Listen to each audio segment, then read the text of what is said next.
تو اللہ نے ابراہیم کو خواب کے ذریعے سے یہ بتایا، قال یا بنی انی ارا فی المنام۔ اب ابراہیم علیہ السلام خواب دیکھ رہے ہیں، انی اذبحک، کہ میں اپنے بیٹے کو ذبح کر رہا ہوں، فانظر ماذا تری۔ اب مسلسل خواب دیکھنے میں، کیونکہ پیغمبر کا خواب وہی ہوا کرتا، میرے اور آپ کے خواب کی کوئی حقیقت نہیں، دن کو جو سوچیں گے رات کو وہی نظر آئے گا، پریشان ہوں گے کچھ اور نظر آ جائے گا۔ میرا خواب آپ کا خواب یہ سوچ پر ہے، لیکن پیغمبر کا خواب سوچ پہ نہیں ہوگا، وہ وہی ہوا۔ اپنے بیٹے کو بلایا اور کہا کہ بیٹا میں فانظر ماذا تری کہ اس طریقے سے خواب دیکھ رہا ہوں، آپ کی کیا رائے ہے، آپ کیا کہنا چاہتے ہیں؟ اب بیٹے نے یوں نہیں منہ نہیں چڑھایا، یہ ادب کا تقاضا، آنکھوں میں آنکھیں ملا کر بات نہیں کی، یہ ادب کا تقاضا، انگلی کھڑی کر کے بات نہیں کی، یہ ادب کا تقاضا، بلکہ کہا قال یا ابا تفعل ما تؤمر، قال یا ابا تفعل ما تؤمر، اے میرے ابا جان تفعل ما تؤمر، جو آپ نے دیکھا وہ کر گزریا۔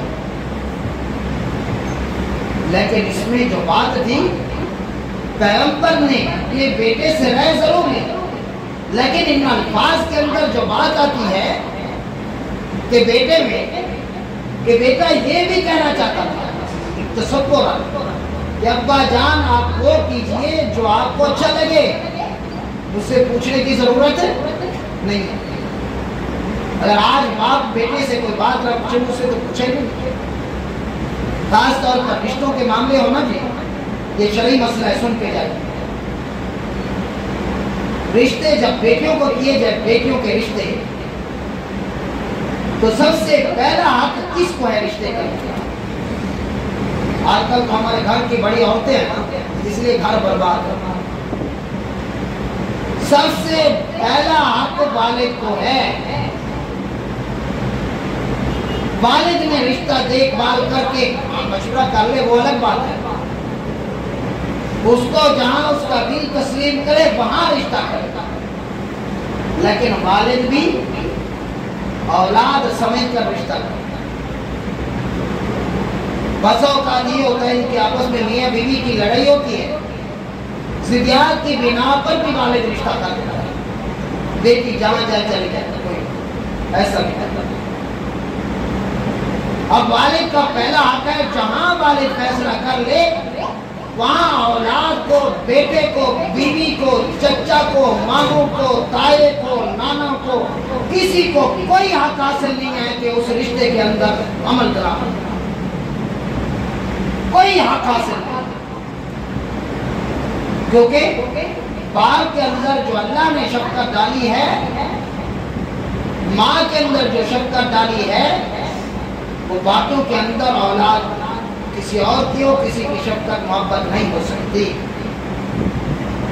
اور جو سمجھ آئی اللہ نے مرد کو عطا فرمائی وہ عورت کے اندر نہیں۔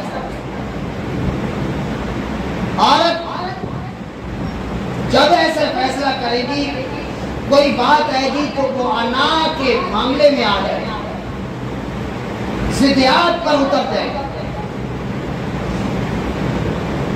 اور اس فیصلے کو پورا کرے گی، کوشش کرے گی۔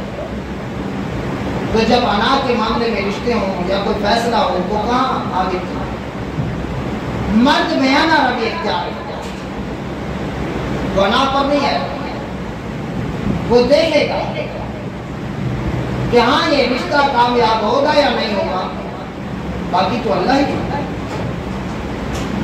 تو خیر، تو بیٹے نے کہا قال یا ابت افعل ما تؤمر، ابا جان وہ کیجئے تو آپ نے دیکھا ہے، ستجدنی انشاءاللہ من الصابرین،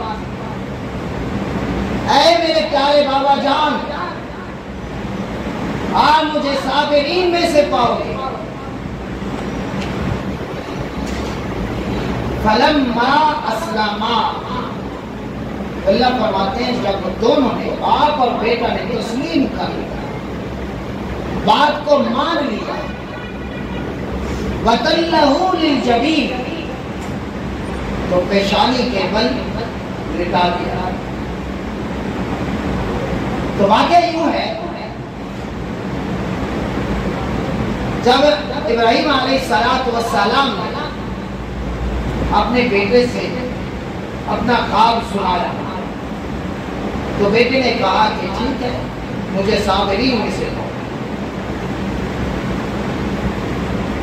تب ابراہیم علیہ السلام نے اپنی بیوی ہاجرہ علیہ السلام سے کہا کہ ان کی تیاری کروائی، یہ کہاں جانا چاہتے ہو؟ ایک بڑے کی مہمانی ہے، اس کے پاس لے کر جانا چاہتا ہے۔ تو ادھر سے شیطان آتا ہے، شیطان بڑا خبر، اس نے آ کر کہا کہ آپ کو پتہ ہے کہ آپ کے بیٹے کو کہاں لے کر جا رہے ہیں؟ پتہ نہیں، باپ ہے اس کا۔ کہا کہ بڑے کی مہمانی ادھر لے کے جا رہے ہیں۔ کہا کوئی مہمانی شمانی نہیں، آپ کے بیٹے کو لے کر جا رہے ذبح کرنے کے لیے۔ تیرا دماغ خراب ہے، کوئی باپ بیٹے کو بھی ذبح کرتا ہے؟ یہ اس وقت کی بات ہے، آج کی بات نہیں ہے۔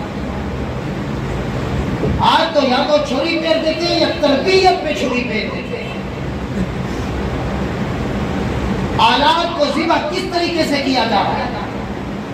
جب اس کی تربیت ٹھیک نہ کی جائے تو یہ چھری پھیرنا ہے، تعلیم دینی نہ دی جائے تو یہ چھری پھیرنا ہے، اس کو نماز نہ سکھلایا جائے تو یہ چھری پھیرنا ہے۔ اس سے بہتر تک نہ پیدا ہوتا ہے، اس کو زانی بنا رہے ہو، اس کا حامی بنا رہے ہو، شرابی بنا رہے ہو، اس کی حمایت کرنا، ڈاکو بنا رہے ہو، اس کی حمایت کرنا، یہ چھری پھیرنے سے کم نہیں ہے۔ یہ اس وقت کی بات ہے، آج کل کی بات نہیں ہے۔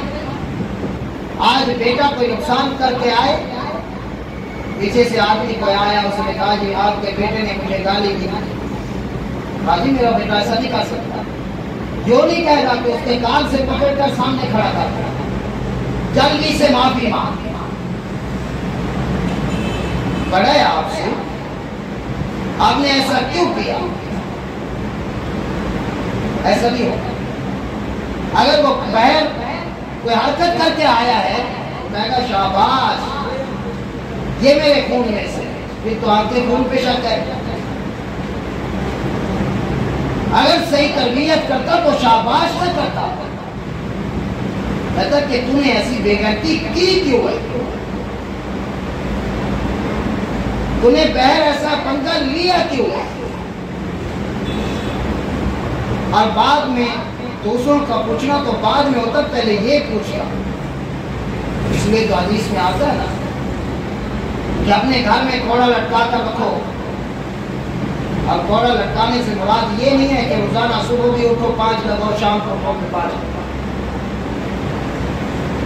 بلکہ ان کو نرمی سے سمجھاتے رہو، بات کرتے رہو۔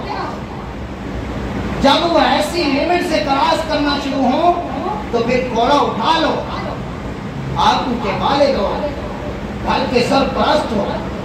حدیث کے اندر آتا ہے کہ جس آدمی کی عمارت کفالت 10 آدمی یا اس سے زیادہ کے اوپر ہو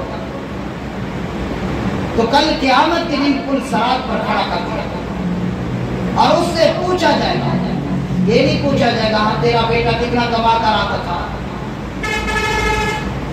کیا اس کو دیا تھا، وہ تو اللہ پہلے ہی فرما دیں گے اس کی ذمہ داری تو ہماری تھی۔ یہ پوچھا جائے گا کہ بتا 7 سال کا ہوا آپ نے اس کو نماز کا کہا تھا، 10 سال کا ہوا نماز کے لیے کبھی تھپڑ مارا ہے یا میری کے لیے تھپڑ مارا تھا؟ حدیث میں 10 سال کا ہو نماز نہ پڑھے تو اس کو تھپڑ مارو، اس کو ڈانٹ پلاؤ۔ یہ پوچھا جائے گا کہ کہ آیا کہ بڑا ہوا تمہیں نماز کے لیے کبھی تھپڑ مارا؟ جب کام کر کے نہ تو گھر سے باہر نکال دے. اللہ کا حکم پورا نہیں کیا تو تجھے غصہ نہیں آیا؟ تو نے پوچھا تک کہ نماز پڑھنے کے لیے گھر میں گیا بیوی ویسے سوئی،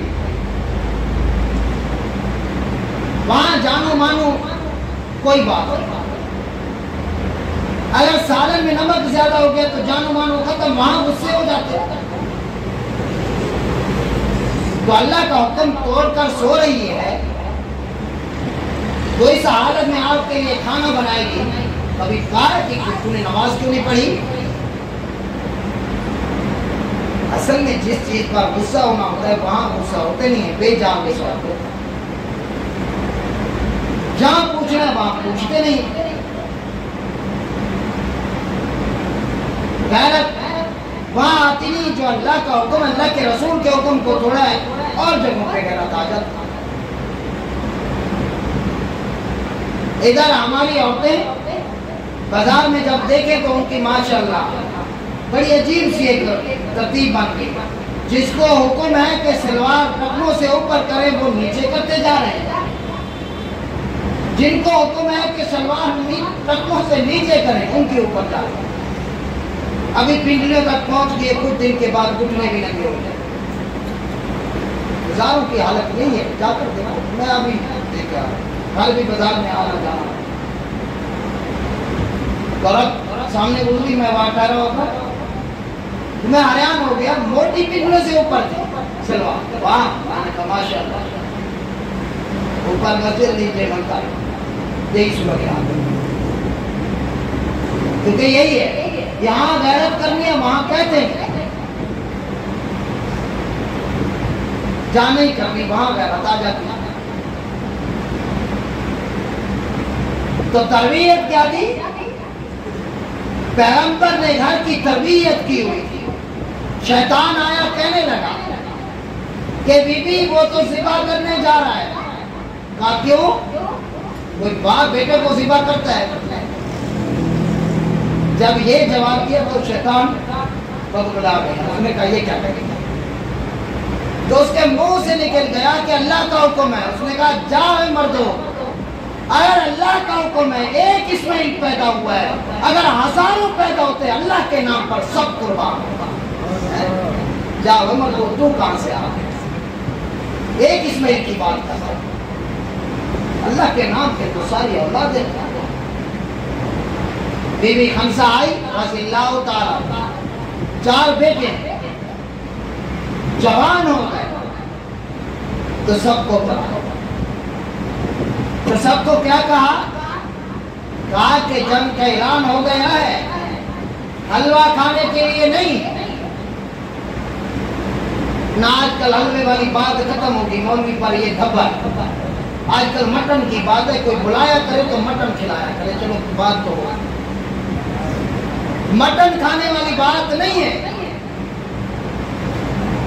بلکہ بات کیا ہے؟ میں نے آپ کی جو تربیت کی وہ اس لیے کی جو یہ جنگ کا اعلان ہو رہا ہے، جاؤ اللہ کے راستے میں جنگ لڑو اور وہاں تم شہید ہو جاؤ. کل قیامت کے دن مجھے بلایا جائے اور میرا سر فخر سے بلند ہو اور کہا جائے کہ یہ وہ عورت ہے جو 4 جوان بیٹوں کی شہید ماں خمسہ یہ ہے. میں نے تربیت اس لیے کی، یہ نہیں کہا کہ اس لیے کی کہ میرا کون خیال کرے گا،